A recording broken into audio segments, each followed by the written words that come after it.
இந்தியாவின் ஆளும் வர்க்கம் பிராமணர்களுக்கு RSS அப்படிங்கிற ஒரு இயக்கம் இருக்கு. தெலுங்கர்களுக்கு திராவிடர் கழகம் அப்படிங்கிற ஒரு இனவியல் அமைப்பு இருக்கு. தமிழர்களுக்கு ஏன் இனவியல் அமைப்பு இல்லை?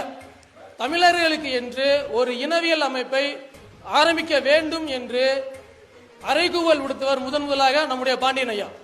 அந்த வெளியில் என்ன சொல்லியிருப்பாங்க தெரியுமா? 2017 ஜல்லிக்கட்டு முடிஞ்சதுக்கு அப்புறம் ஜனவரி இறுதி வாக்கில் அந்த வெளியை ரிலீஸ் பண்ணியிருப்பாங்க.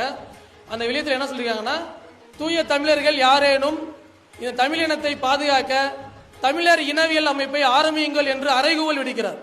அந்த அறைகூவல் அறைகூலாக இருக்கிறது. அடுத்த 4 ஆண்டுகளாக இதை முன்னெடுக்க யாரும் இல்லை என்று உணர்ந்த நம்ம ஐயா 2021 5ஆம் தமிழர் சங்கம் என்ற இனவியல் அமைப்பை ஆரம்பிக்கிறார். இந்த இனவியல் அமைப்பின் நீட்சி தான் இன்று நாம் கையில் எடுக்கும் இந்த புதிய அரசியல் கட்சி. சங்கம் பல துறைகளை சார்ந்தது. இந்த அரசியல் கட்சி அரசியலுக்காக மட்டுமே போராடக்கூடிய ஒரு கட்சியாக மாறும். அதுக்காக நம்ம தமிழர்கள் அனைவரும் ஒன்றிணைவோம்.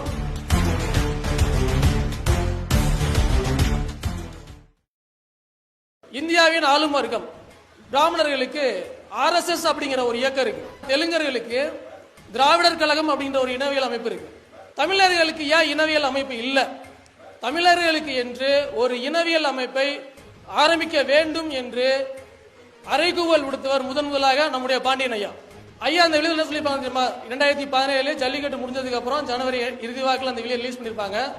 அந்த வெளியத்தில் என்ன சொல்லியிருக்காங்கன்னா, தூய தமிழர்கள் யாரேனும் இந்த தமிழ் இனத்தை பாதுகாக்க தமிழர் இனவியல் அமைப்பை ஆரம்பியுங்கள் என்று அறைகூவல் விடுக்கிறார். அந்த அறைகூவல் அறைகூலாக இருக்கிறது. அடுத்த 4 ஆண்டுகளாக இதை முன்னெடுக்க யாரும் இல்லை என்று உணர்ந்த நம்ம ஐயா 2021 5ஆம் தமிழர் சங்கம் என்ற இனவியல் அமைப்பை ஆரம்பிக்கிறார்.